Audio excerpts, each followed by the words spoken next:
Actually খারাপ স্মৃতিটা মানুষ মনে রাখে না, কেন বলতো? কারণ মানুষ যদি মনে রাখে এটা বিটার মানুষের পরিণত হয়, এটা তিক্ততা তৈরি হয়। আমি মোটামুটি খুব পজিটিভ একটা আউটলুক নিয়ে চলি আর কি, এবং আমি কোনো রকম নেগেটিভিটি আমার আশেপাশে রাখতে চাইনি। মানে একটা বয়স ছিল যখন মানে আর্লি 20s বা লেট 20s, তখন মূলত প্রেমের গানই লিখতাম আর কি।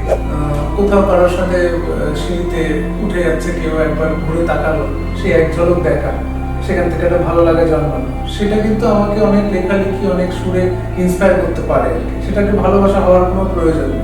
অনুপ্রেরণার কাছে ভালো লাগা, ভালোবাসা। আমি সহজ, তুমি কঠিন, আমি নাবিক, তুমি জল, আমি জ্বরে পড়ে গেলে তুমি প্যারাসিটামল।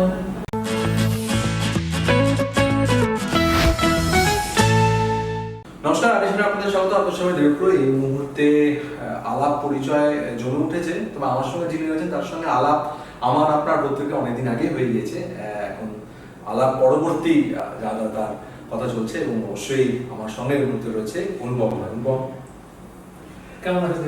তো ভালো। তুমি কেমন আছো? তোমার সঙ্গে নতুন জীবনের নতুন পরিবর্তনের পর প্রথম দেখা হচ্ছে সামনে। আমার হাতের যে পরিবর্তন হচ্ছে, ওই তোমার পরিবর্তন ভালো, আমার একটু খারাপ পরিবর্তন, কিন্তু এটা আশা করি চেঞ্জ হবে।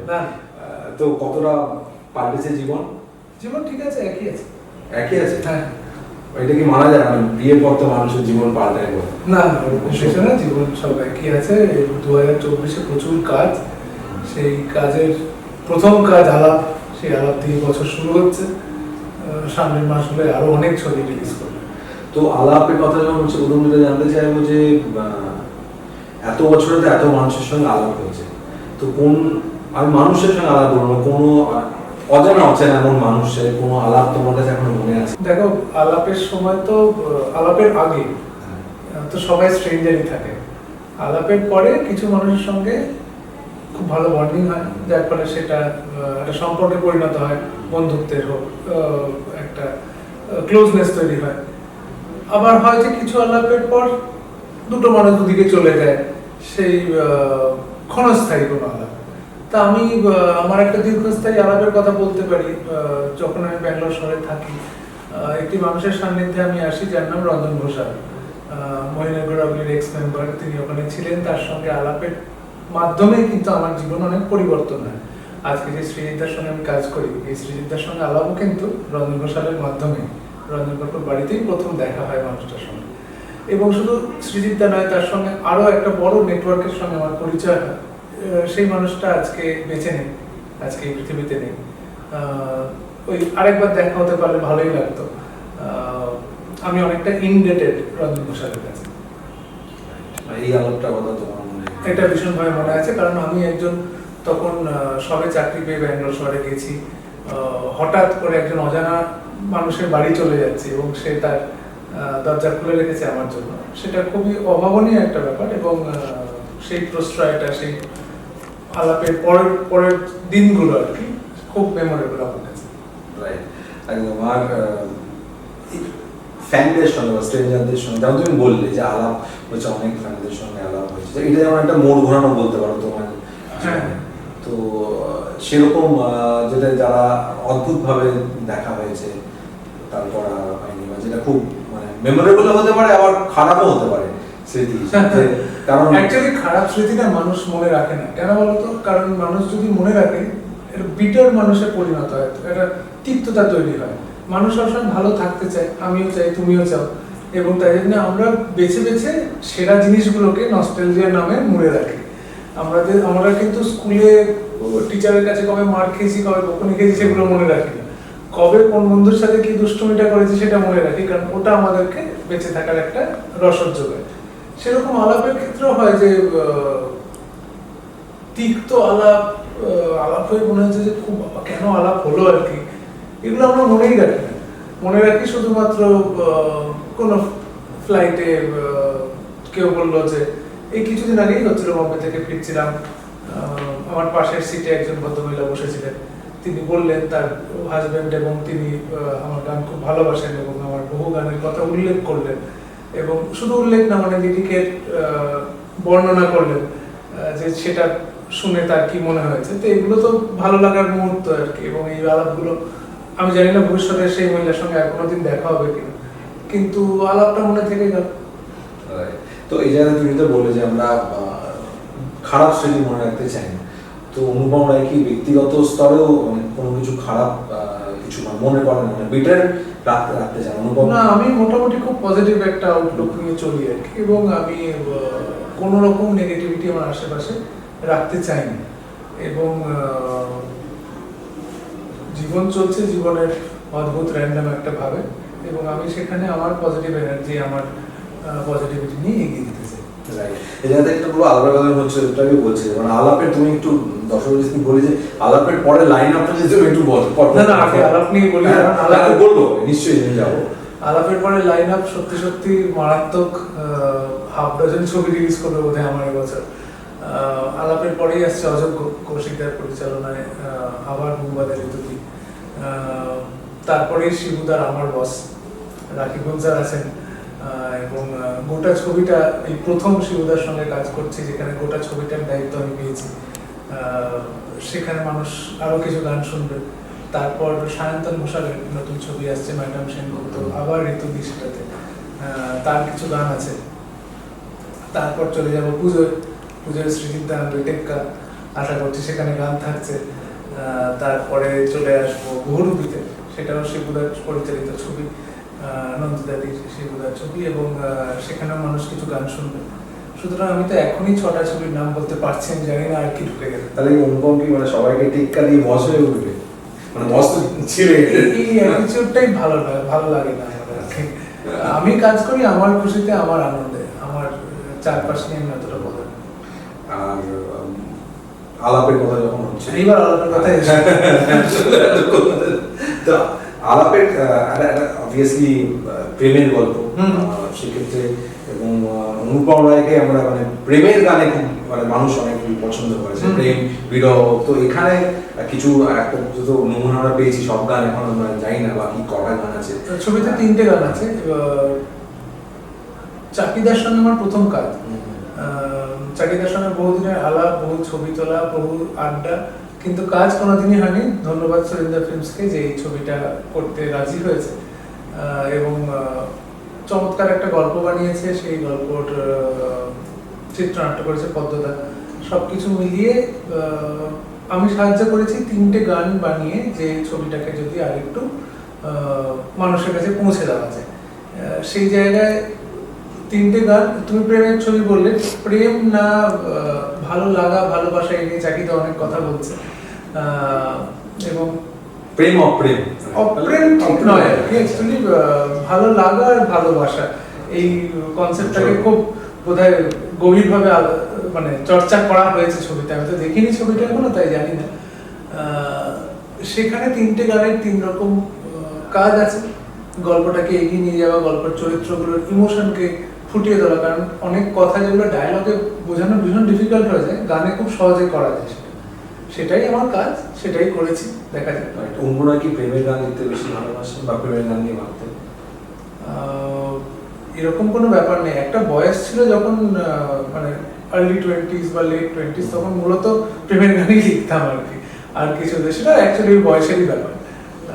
পরবর্তীকালে আরো বিভিন্ন রকমের গান তৈরি হয়েছে, কিন্তু হ্যাঁ, প্রেমের গান লিখতে ভালো লাগে।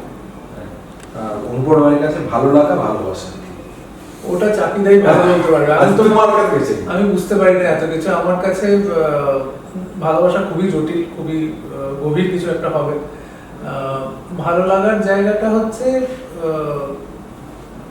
ইউনিক, এবং অনেক ভালো লাগা থেকে আমার এই গান লেখা, গান তৈরির ক্ষেত্রে ভালো লাগা can be good enough for me two write a song. কোথাও কারোর সাথে সিঁড়িতে উঠে যাচ্ছে কেউ, একবার ঘুরে তাকালো, সেই এক ঝলক দেখা, সেখান থেকে একটা ভালো লাগা জন্মানো, সেটা কিন্তু আমাকে অনেক লেখালেখি, অনেক সুরে ইন্সপায়ার করতে পারে আর কি। সেটাকে ভালোবাসা হওয়ার কোনো প্রয়োজন নেই, ওই মোমেন্টটাই একটা ইন্সপিরেশন হিসেবে কাজ করতে পারে। সুতরাং ভালো লাগার খুব খুব ইম্পর্টেন্স আছে আমার জীবনে, আর ভালোবাসা তো ডেফিনেটলি আছে। আলাপ দেখলে আমি বুঝতে পারবো যে চাকিদা কি বলতে চেয়েছে। আচ্ছা বলো। আর 3টে হ্যাঁ, 3টে গান আছে। আলাপের প্রথম গানটা যেটা রিলিজ করেছিল, গানটার নাম আবহাওয়া বলে দেয়। গানটা গেয়েছে সোমলতা আর রোহান। সোমলতা তো এর আগেও আমার সুরে গান করেছে, রোহান বলে যে ছেলেটি গেয়েছে, ওর কিন্তু ডেবিউ এটা। আমি চেষ্টা করি সবসময় যে নতুন কি আনতে পারি। এই আলাপ ছবিটার মধ্যে একটা ফ্রেশনেস আছে, আবিরার, নিবি, স্বস্তিকা যেভাবে কাস্টিং হয়েছে এবং পোস্টারগুলো আমরা যেরকম দেখছি, তার মধ্যে একটা পজিটিভ ভাইব আছে। সেই জন্য রোহানের ভয়েসটা, ওই একটা ব্রাইটনেস আছে ওর গলার মধ্যে, ওই গানটার মধ্যে ওইটা ধরার চেষ্টা করেছি। এরপর আছে দিবারাত্রির কাব্য বলে, ওটা আমার আর লগ্নর কণ্ঠে আছে। দিবারাত্রির কাব্য গল্পটা মানে যেভাবে আর কি তৈরি হয়েছে, যে একটি অ্যাপার্টমেন্ট, সেখানে আবির থাকে, মিমি থাকে, কিন্তু কেউ কারোর সঙ্গে দেখা হয় না, কারণ দুজনের জব টাইমিং গুলো আলাদা। একজন রাতে আসে, একজন দিনে আসে। ওদের দুজনের জীবনকে ঘিরেই দিবারাত্রির কাব্য তৈরি হয়, যেটা কিনা ঠিক প্রেমের গান বলা যায় না, এটা একটা কো এক্সিস্টেন্সের গান। যেটা এখানে একটা রাজনৈতিক মেসেজও হয়তো আছে, যে মানে আমরা দুটো মতই আমাদের কাছে গুরুত্বপূর্ণ, দুটো উইংই একসাথে কোএক্সিস্ট করা যায়, এবং কোএক্সিস্ট করাটাকেই আমরা স্বাভাবিক হিসেবে ধরি। বিভিন্নভাবে সেটাকে এক্সপ্লোর করি আমরা, বিভিন্ন উপমার মাধ্যমে, বিভিন্ন জায়গা থেকে। তার রোল অফ অপোজিশনও বলা যেতে পারে, যে কতটা গুরুত্বপূর্ণ কোনো দেশে অপোজিশন থাকা। কারণ শাসক দল একটা কথা বলতে থাকে, বিরোধী পক্ষ বিপক্ষ একটা কিছু বললে তবে গিয়ে জিনিসটা একটা এগোতে পারে। এই অনেক কিছু ভেবে দিবারাত্রির কাব্য। তারপরে আরেকটি গান আছে, যেটা আমার যে ধরনের গান আমি তৈরি করে থাকি তার চাইতে একটু ব্যতিক্রমী। গানটার নাম সখী গো, গেয়েছে শ্রেয়া। শ্রেয়া তো চমৎকার গায়, নতুন করে কি বলবো, একটু অন্যরকম ইনস্ট্রুমেন্টেশন করার চেষ্টা করেছি। এবার পর্দায় দেখবো কেমন লাগছে। একেবারে তিনটে গান তুমি বললে তো নতুন রকম চেষ্টা করছো, জায়গা থেকে আলাপ নিয়ে বারবার কথা হচ্ছে। এরকম কোনো মানুষের সঙ্গে আলাপ হয়েছে এখন মনে হয় আলাপ না হলে ভালো হতো? এই প্রশ্নটা না আমাকে একটু আগে আরেকজনও করলো, কিন্তু আমার কোনো উত্তর নেই। এটা সবারই কোনো না কোনো একটা প্রয়োজন আছে, এবং কোনো না কিছু গুরুত্ব আছে আর কি জীবনে। সুতরাং আলাপ হয়ে কি মানে এরকম অনুভূতি আমার খুব একটা হয়নি। কারণ হয়তো তুমি একটু আগে বলছো তুমি তিক্ততা মনে রাখো, তাই স্বাভাবিকভাবে হয়তো তিক্ততা মনে রাখলে তবে তো মনে হবে যে কেন আলাপ আলাপ হলো, রাইট? তো যেটা একদম আসলে একটা যেটা বলার যে নতুন জীবন সুরেলা জীবন আর কি।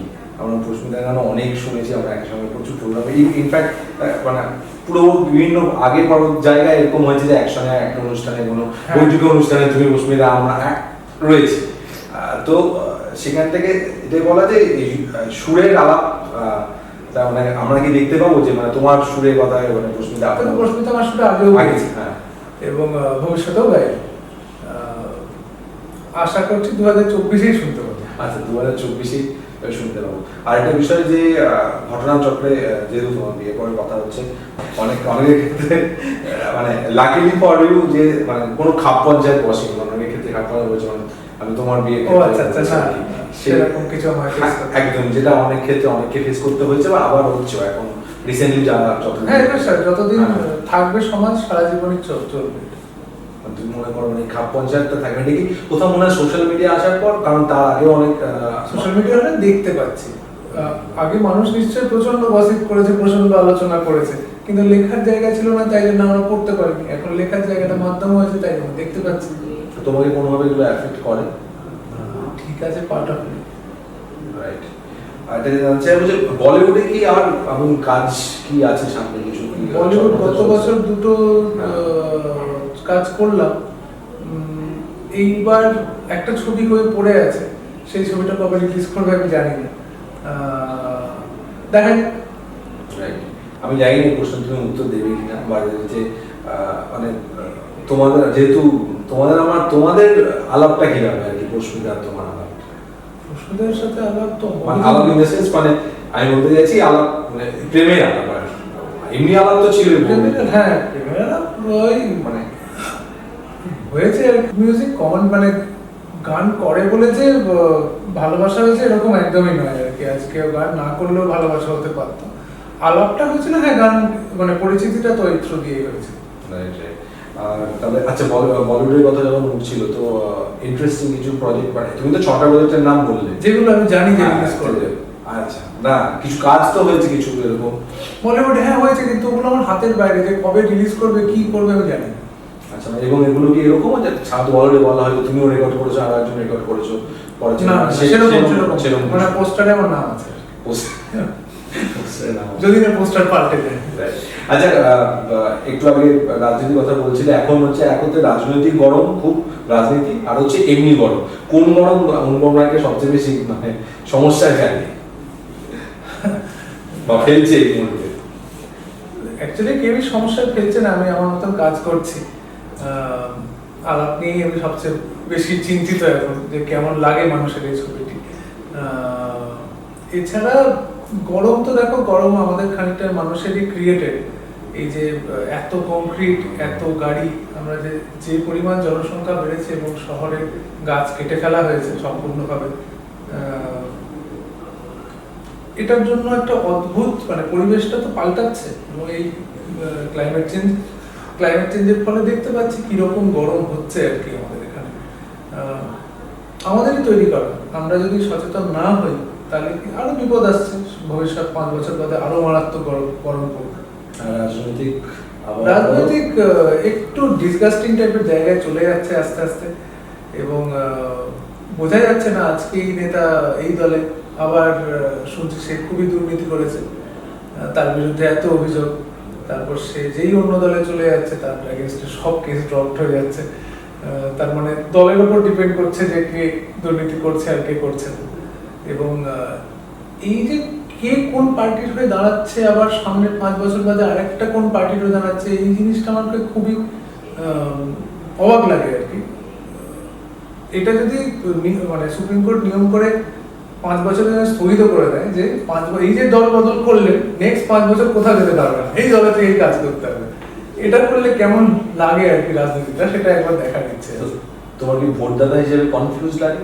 না, কনফিউজ লাগে বলতে যে ভোট আমায় দিতে হবে, এবং যতদিন এই অধিকারটা আছে দেশে দেওয়ার চেষ্টা করা উচিত। এবং ইট ইজ ভেরি ইম্পর্টেন্ট। এখনো অব্দি ডেমোক্রেসি তো আছে, প্রার্থী অনেক সময় অপছন্দের হয়, যে প্রার্থী আমার কাউকেই হয়তো পছন্দ হচ্ছে না, কিন্তু তবুও আমায় ভোট দিতে হবে for a greater cause, for মানে কি বলবো, এটা বৃহত্তর দিক থেকে দেখে ভোটটা আমায় দিতে হবে।